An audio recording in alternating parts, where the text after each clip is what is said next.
বাংলাদেশে বিএনপি ক্ষমতায় এলো আর শুরু হলো ভূতের মুখে রাম নাম।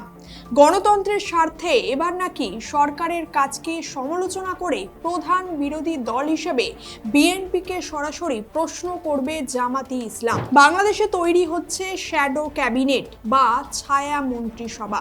কিন্তু এই ছায়া মন্ত্রিসভা আসলে কার ছায়া? গণতন্ত্রের নাকি চরমপন্থার? যে দল নিয়ে এত বিতর্ক, তারা কি পারবে সুস্থভাবে গণতন্ত্রের হয়ে কাজ করতে, নাকি এই ছায়া মন্ত্রিসভার আড়ালে লুকোনো আছে অন্য কোনো এজেন্ডা?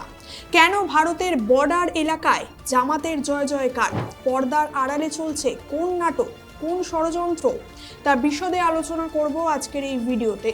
সম্প্রতি 212টা আসনে জিতে বাংলাদেশে সরকার গঠন করছে বিএনপি, আর অন্যদিকে 77টা আসন জিতে প্রধান বিরোধী দল হিসাবে বিএনপির বিরুদ্ধে জামাত গঠন করছে শ্যাডো ক্যাবিনেট, যা মূলত আমেরিকা থেকে শুরু করে কানাডা কিংবা অস্ট্রেলিয়া এবং ব্রিটেনেও বিশেষভাবে প্রচলিত।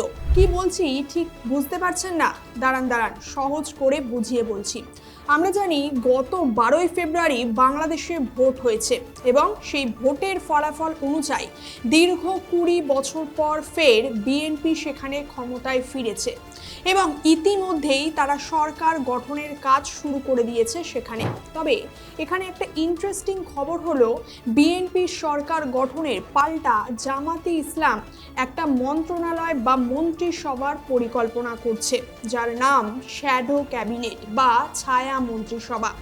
তবে কি এই ছায়া মন্ত্রিসভা বা শ্যাডো ক্যাবিনেট? এই শ্যাডো ক্যাবিনেট হলো সরকারের বিরোধী একটা প্রশাসনিক পরিকাঠামো, যা সরকারের প্রতিষ্ঠিত মন্ত্রণালয়ের কাজের ওপর নজরদারি করে। মানে আমাদের দেশে যেমন পার্লামেন্ট আছে এবং সেই পার্লামেন্টে আমরা দেখতে পাই সরকারের বিভিন্ন কাজের সমালোচনা করে প্রশ্ন তোলে সেখানে বিরোধীরা, ঠিক সেরকমই বাংলাদেশও হতে চলেছে পার্লামেন্টের আদলে তৈরি শ্যাডো ক্যাবিনেট। মূলত ব্রিটেনের ওয়েস্টমিনস্টার সংসদীয় ব্যবস্থা থেকে এই শ্যাডো ক্যাবিনেট বা ছায়া মন্ত্রিসভার কনসেপ্ট বা ধারণাটা এসেছে।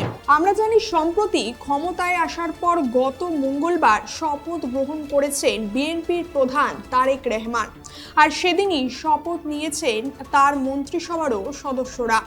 আর বাংলাদেশে তারেকের মন্ত্রিসভার সঙ্গে গঠিত হতে চলেছে বর্তমান প্রধান বিরোধী দল জামাতের ছায়া মন্ত্রিসভা বা শ্যাডো ক্যাবিনেট। জাতীয় নাগরিক পার্টি তথা এনসিপির মুখপাত্র আসিফ মাহমুদ সাজিব এই ছায়া মন্ত্রিসভা তৈরির কথা ঘোষণা করেছে। আর এই শ্যাডো ক্যাবিনেটের মাধ্যমেই বিএনপির বিরুদ্ধে ওয়াচডগ হিসেবে কাজ করবে জামাতের দল। তবে এই ছায়া মন্ত্রিসভা বা শ্যাডো ক্যাবিনেটের আসল কাজ কি? মূলত কারা তৈরি করতে পারে এই ছায়া মন্ত্রিসভা? দেখুন, এই শ্যাডো ক্যাবিনেট তৈরি করে মূলত সেই দেশেরই বিরোধী রাজনৈতিক দলগুলো। এই ছায়া মন্ত্রিসভার মূল কাজ হলো সরকারের নীতি পর্যবেক্ষণ ও সমালোচনা করা এবং প্রশ্ন তোলা। অনেক সময় ছায়া মন্ত্রিসভা সরকারকে বিকল্প ভাবনা ভাবতেও সাহায্য করে। ব্রিটেনে মূলত এই শ্যাডো ক্যাবিনেট বা ছায়া মন্ত্রিসভার বিশেষ চল আছে। এই ছায়া মন্ত্রিসভার সদস্যদের ব্রিটেনে একজনকে বিশেষ দায়িত্ব দেওয়া হয়। ব্রিটেনে ছায়া মন্ত্রিসভা নিয়মিতভাবে সরকারি বিভিন্ন কাজকর্মকে ভালো করে পর্যবেক্ষণ করে এবং সংসদে সেই সমস্ত মন্ত্রীদের জনগণের স্বার্থে প্রশ্ন তোলে। অর্থাৎ এক্ষেত্রে শ্যাডো ক্যাবিনেট জনগণের কণ্ঠস্বর হয়ে সরকারের কাজের সমালোচনা করে কিংবা প্রশ্ন তোলে। একইভাবে অস্ট্রেলিয়া, আমেরিকা, কানাডার মতো দেশগুলোতেও এই ব্যবস্থা আছে। অর্থাৎ এক্ষেত্রে সরকারের একাধিপত্য কিংবা দুর্নীতিকে দমন করতে এই শ্যাডো ক্যাবিনেট খুবই গুরুত্বপূর্ণ একটা রোল প্লে করে। কিন্তু এবার প্রশ্ন হচ্ছে, জামাতের মতো এরকম একটা সন্ত্রাসী দল, যারা কিনা একসময় বাংলাদেশের নিষিদ্ধ একটা দল ছিল, তাই তারা বাংলাদেশে গণতন্ত্রের স্বার্থে এই শ্যাডো ক্যাবিনেটের দ্বারা আদেও কতটা ভালো কাজ করতে পারবে কিংবা সুস্থভাবে গণতন্ত্রের চর্চা করতে পারবে তা নিয়েও রয়েছে যথেষ্ট সন্দেহ।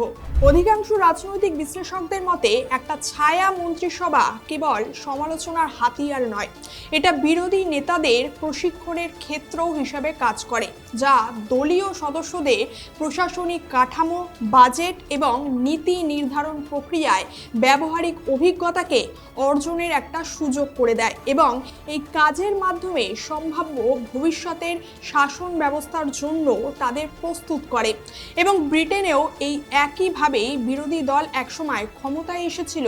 একটা সুসংগঠিত ছায়া মন্ত্রিসভা বা শ্যাডো ক্যাবিনেট বিরোধী দলগুলোকে জনসাধারণের কাছে নিজেদের দায়িত্বশীল এবং দেশ শাসন করার জন্য প্রস্তুত হতে সাহায্য করে কিংবা এক প্রকার বাধ্য করে, যার ফলে এতে সরকারের পাশাপাশি সাধারণ মানুষেরও সামনে বিরোধীদের একটা পজিটিভ ভাবমূর্তিও তৈরি হয়।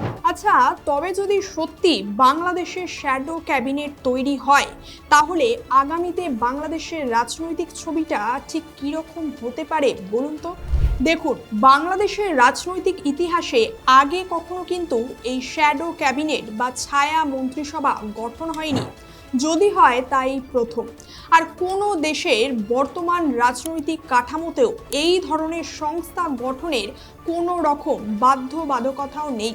মানে আইনিভাবে বা সরকারিভাবে এটা গঠনের কোনো স্বীকৃতি নেই, আবার এটা গঠনে কোনো বাধাও নেই। তবুও রাজনৈতিক বিশেষজ্ঞরা দীর্ঘদিন ধরে জোর দিয়ে আসছেন এই বিষয়ে। তার কারণ তাদের মতে ছায়া মন্ত্রিসভা গঠন সংসদীয় গণতন্ত্রকে আরও শক্তিশালী করে তুলতে পারে। এছাড়া যেহেতু এই ছায়া মন্ত্রিসভা গণতান্ত্রিক প্রক্রিয়ার মধ্যে শাসককে জবাব দিতে বা কৈফিয়ত দিতে এক প্রকার বাধ্য করে, তাই সেদিক থেকে দেখতে গেলে এটা একটা গুরুত্বপূর্ণ ব্যবস্থা হিসেবেও কাজ করে। তাই বাংলাদেশে ক্রমবর্ধমান রাজনৈতিক প্রেক্ষাপটে এই ধরনের স্ট্রাকচার বা পরিকাঠামো ক্রমশ তাৎপর্যপূর্ণ হয়ে উঠতে পারে সেখানে। বিশেষ করে হাসিনার পতনের পর থেকে সেখানে যখন সরকারি নীতিমালা পর্যবেক্ষণ ও মূল্যায়ন আরও জটিল হয়ে উঠেছে ক্রমশ, সেক্ষেত্রে এই ছায়া মন্ত্রিসভা সেখানে গঠন বেশ গুরুত্বপূর্ণ।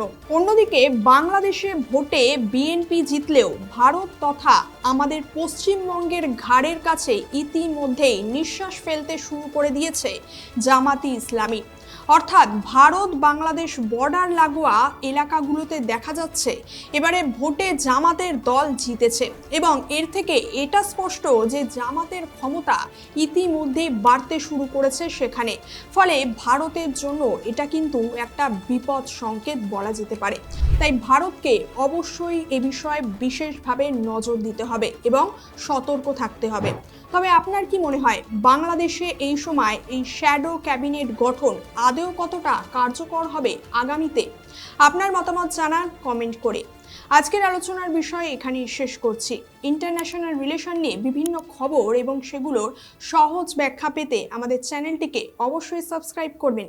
দেখা হচ্ছে পরের কোনো একটি ভিডিওতে। ধন্যবাদ, সকলে ভালো থাকবেন।